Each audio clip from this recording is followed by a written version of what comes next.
Eu sou Letícia e, junto ao meu grupo, vou apresentar o trabalho da disciplina de Filosofia, falando da construção do Estado moderno ao liberalismo. Os integrantes do grupo são Enzo Feitosa, Fábio Henrique Pascoal, Guilherme Moretti, Letícia Toledo, Maria Eduarda Carvalho e Saulo Navarro. Nessa apresentação, será mostrada a evolução do pensamento liberal ao longo da história, passando por diversos filósofos e pensadores, começando logo pela criação do Estado absolutista monárquico. O Estado moderno configurou-se pelo monopólio de fazer e aplicar leis, cunhar moedas, recolher impostos, gerir a administração de serviços públicos, ter um exército e ser o único a dispor do uso legítimo e total da força. Com o fortalecimento do poder real, essas mudanças já se implantavam desde o final do século XIV na maior parte das monarquias nacionais europeias. Na Itália do século XVI, dividida em inúmeros pequenos estados, Maquiavel observava apreensivo a instabilidade política das diversas repúblicas e principados existentes. Logo, buscando orientar seu próprio principado, escreveu o livro O Príncipe. Em sua obra, ele passa a impressão de defender o imoralismo político, surgindo até a expressão maquiavélico, que seria uma pessoa astuta, traiçoeira, enganadora, e parece defender também o absolutismo. Agora vamos ver um trecho de seu livro O Príncipe. Muita gente imaginou repúblicas e principados que nunca se viram nem jamais foram reconhecidos como verdadeiros. Vai tanta diferença entre o como se vive e o modo por que se deveria viver, que quem se preocupar com o que se deveria fazer, em vez do que se faz, aprende antes a ruína própria do que o modo de se preservar. E o homem que quiser fazer profissão de bondade, é natural que se arruíne entre tantos que são maus. E agora comparemos com um trecho de seu livro Discurso sobre a Primeira Década de Tito Livio, em que defende o poder popular. O príncipe que se pode conceder todos os caprichos é geralmente um insensato, e um povo que pode fazer tudo o que quer comete com frequência erros imprudentes. Se trata de um príncipe e um povo submetido às leis, o povo demonstrará virtudes superiores às do príncipe. E, se neste paralelo os considerarmos igualmente livres de qualquer restrição, ver-se-á que os erros cometidos pelo povo são menos frequentes, menos graves e mais fáceis de corrigir. Ambas as obras foram escritas simultaneamente, descartando a ideia de que Maquiavel tenha mudado de ideia. Logo, a contradição representa, na verdade, dois momentos de ação política. Um momento inicial, em que o príncipe italiano deve conquistar e manter o poder, e um momento posterior, em que já foi alcançada a estabilidade política de instalar um governo republicano, mostrando que, na verdade, Maquiavel apoiava a república. Ademais, também, Maquiavel estabelece uma distinção entre a moral política e a pessoal, contrariando a concepção grega de bom governante, segundo a qual o mesmo deveria agir segundo dados a priori, propondo a orientação pelo que é útil à comunidade em seu lugar, sendo concebível o uso legítimo do mal, como a espionagem ou a força coercitiva, por exemplo. Enquanto no século XVI na Europa acontecia o fortalecimento da monarquia com base no direito divino dos reis, no século XVII começaram a surgir inúmeros movimentos de oposição com base em recentes ideias liberais revelando tendências laicistas. As teorias dos naturalistas, que são as leis universais ditadas pela razão humana, antes eram ligadas à lei divina e elas tornam-se laicas na Idade Moderna, e passam a servir como um dos elementos principais na oposição ao absolutismo, com um principal teórico sendo o holandês Hugo Grosse, que defendeu um direito universalmente válido para todos os povos, independente da religião. Outro conceito importante que foi defendido por Jean Baudin foi o de soberania, e dizia que o Estado soberano é o que tem a posse de um território no qual o comando sobre seus habitantes se faz pela centralização do poder. Nesse caso, a força torna-se poder legítimo de direito. A vertente teórica do contrato social, que é derivada do justnaturalismo e elaborada pelos pensadores Hobbes, Locke e Rousseau, tinha o objetivo de questionar a origem do Estado e o motivo que teria levado as pessoas a aceitarem seu poder, ao se perguntarem sobre qual seria a base legal do Estado que confere legitimidade do poder. E com isso, esses filósofos afirmaram fundamentar-se na representatividade e no consenso. Ali na direita tem uma pintura do rei Luís XIV da França, também conhecido como Rei Sol, e ele foi o maior símbolo do absolutismo da história. Para o Hobbes, a consequência do pensamento individualista é a anarquia, que gera insegurança, angústia e medo, porque onde há interesses egoístas, cada um torna-se lobo para outro lobo. As disputas provocam a guerra de todos contra todos, com graves prejuízos para a sociedade em geral. Nesse raciocínio, o indivíduo reconhece a necessidade de renunciar à liberdade total, se satisfazendo com a mesma liberdade de que os outros dispõem, sendo a transferência de poder realizada através de um contrato social. E, para ele, o poder do soberano ele tem que ser absoluto, ou seja, cabe ao soberano julgar sobre o bem e o mal, o justo e o injusto, não podendo ninguém discordar, pois tudo que o soberano faz surge da autoridade consentida pelo súdito. Por isso que é contraditório dizer que o governante abusa do poder. Não existe abuso quando o poder é ilimitado. E é importante esclarecer que quando Hobbes diz soberano, ele não está necessariamente se referindo ao único governante, podendo o Estado ser tanto monárquico quanto formado por alguns ou muitos, por exemplo, uma assembleia. O importante é que, uma vez instituído, o Estado não seja contestado. E o poder do Estado ele é exercido pela força, pois só a iminência do castigo pode causar temor nos indivíduos.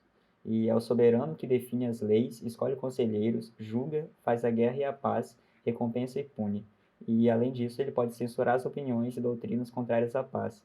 E, por fim, o Hobbes se perguntou se a condição dos súditos não é muito miserável diante de tantas restrições, e ele concluiu que nada se compara à condição de não possuir um soberano e ao risco de uma guerra civil. Ali na direita tem a ilustração de uma pintura do rosto do Hobbes. John Locke e o liberalismo. Os filósofos John Locke e Thomas Hobbes, eles tiveram um contexto de pensamento muito similar um do outro. Só que eles chegaram ao mesmo resultado, só que por caminhos diferentes. Ambos previam a necessidade de estabelecer um contrato social com a população para que eles pudessem deixar o estado de natureza e iniciar o processo de sociedade civil. Eles deixariam a situação em que cada um tomaria conta de si mesmo para que eles pudessem para que eles pudessem se juntar e trabalhar juntos em prol de um bem comum. Para Locke, o estado de natureza era algo muito imparcial e isso causaria a formação de relações sociais muito instáveis, o que seria fazendo com que fosse impossível estabelecer uma sociedade civil. Logo, ele propõe como solução a instituição de um corpo político, que seria limitado pelo direito natural humano e com direito à ressurreição do povo em caso de traição de confiança.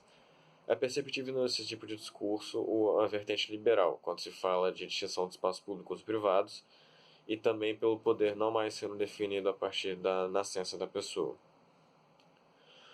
Locke era um pensador essencialmente da burguesia, e ele defendia que propriedade era tudo o que pertence a alguém. Uma pessoa que não tivesse terras, por exemplo, teria o seu corpo e o seu trabalho para oferecer. No entanto, no seu conceito de liberdade, só seriam incluídos os dotados de grandes riquezas, e que somente eles poderiam exercer cidadania. Essa exclusão de uma parcela da população, somada à falsa ideia de igualitarismo, reflete no elitismo presente nas raízes do movimento liberal nos dias de hoje. E a autonomia dos poderes. Montesquieu é um filósofo francês de família nobre, educado aos modos iluministas.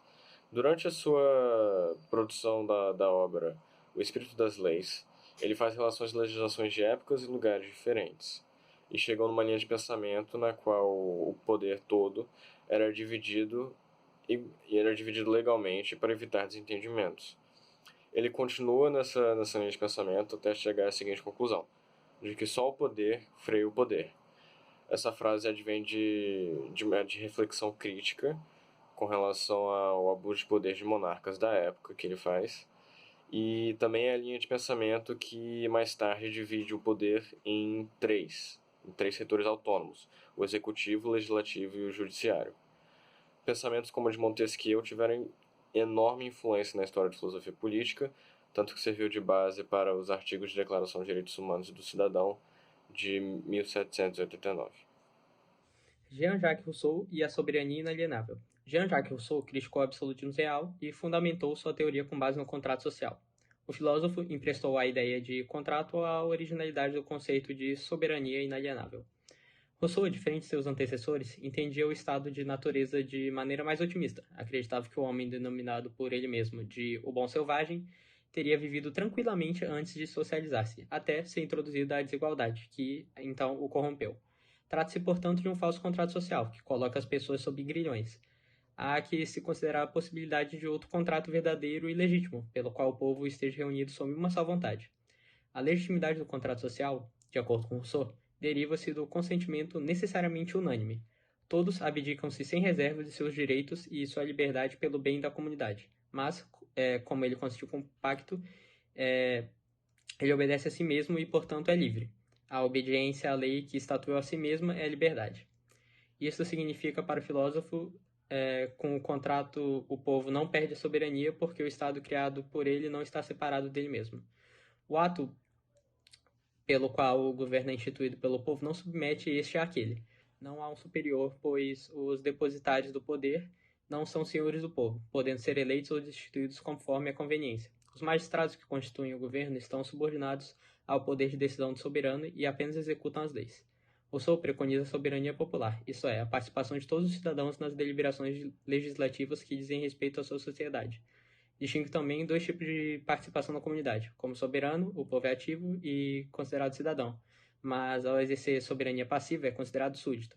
Então, o mesmo indivíduo é cidadão ao criar a lei e súdito quando a obedece. E para discutir melhor a vontade geral, é melhor diferenciarmos a pessoa pública da privada. Primeiro, a privada, que tem vontade individual, que geralmente visa o interesse egoísta e a gestão de bens particulares. Se somarmos as decisões com base em benefícios individuais, teremos a vontade de todos, ou da maioria. A pessoa pública é o indivíduo particular que também pertence ao espaço público, participando de um corpo coletivo com interesses comuns e expresso pela vontade geral. Nem sempre, porém, o interesse da pessoa privada coincide com o da pessoa pública, pois o que beneficia a pessoa privada pode ser prejudicial ao coletivo. A vontade de todos, portanto, não se confunde com a vontade geral, pois o somatório de interesses privados tem outra natureza que é do interesse comum. Encontra-se aí o cerne do pensamento de Rousseau, que reconhece a autonomia e liberdade na capacidade de submeter a lei erguida de si, mas por si mesmo. O liberalismo político constituiu-se contra o absolutismo real e buscou nas teorias contratualistas a legitimação do poder, que seria não mais fundado no direito divino dos reis, mas sim no consentimento dos cidadãos. Dessa maneira de pensar, decorre o aperfeiçoamento das instituições de voto e da representação, a autonomia dos poderes e a limitação do poder central.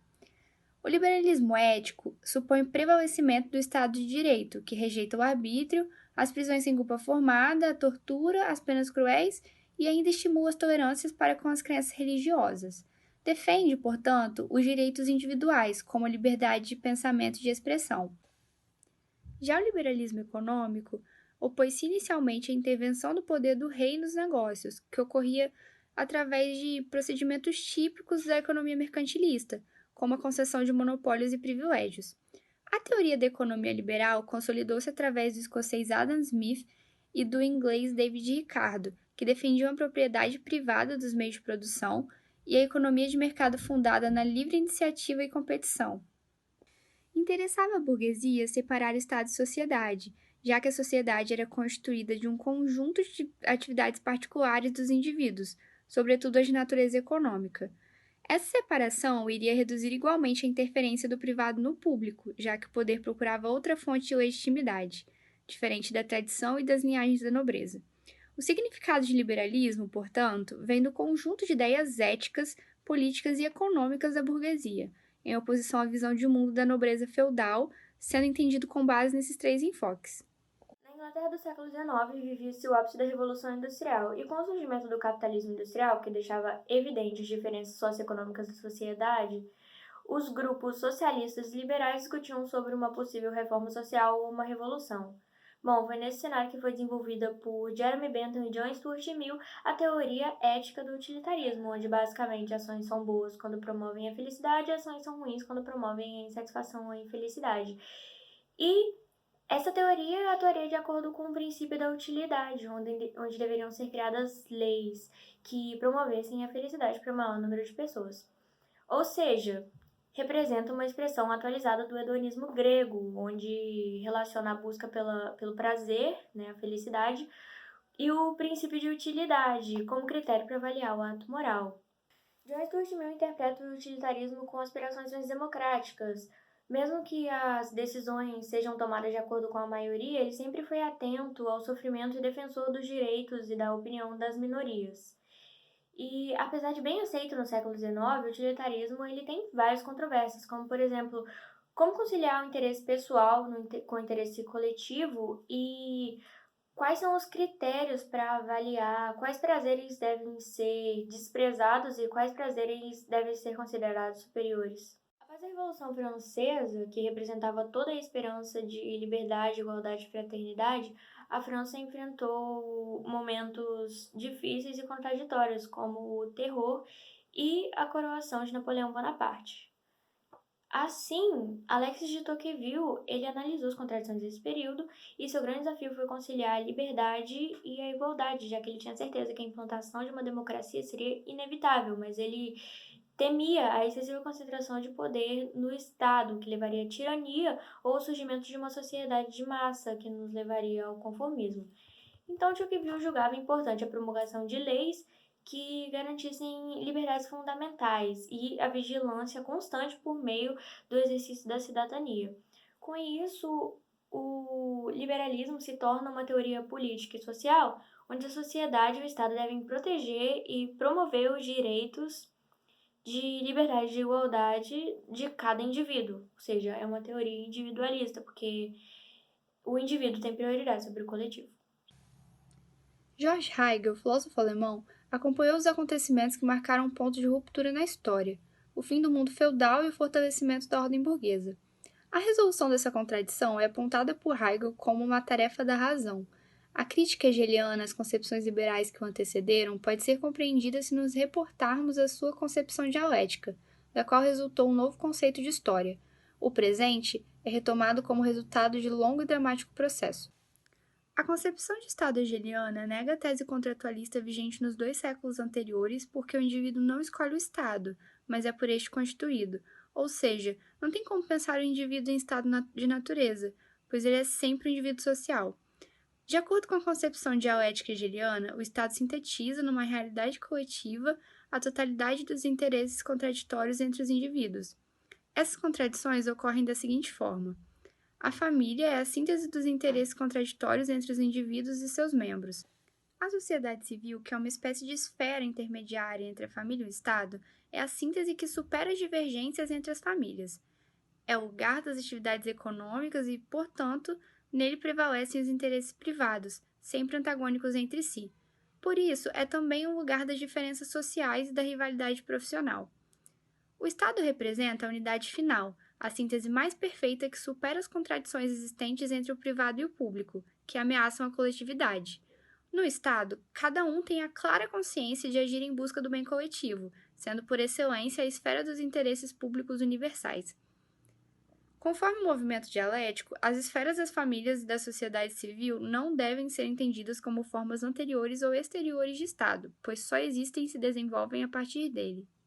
Apesar das ideias de liberdade e igualdade estarem presentes no século XIX, muitas contradições persistiam, como a implantação das aspirações liberais nem sempre conciliavam os interesses econômicos com aspectos éticos ou intelectuais, e permaneceram sem solução questões econômicas e sociais que afligiam a massa operária nos grandes centros da Europa. Além disso, a expansão do capitalismo estimulou ideais imperialistas que justificavam a colonização e por isso países europeus que eram democráticos não abriram mão do controle sobre suas colônias.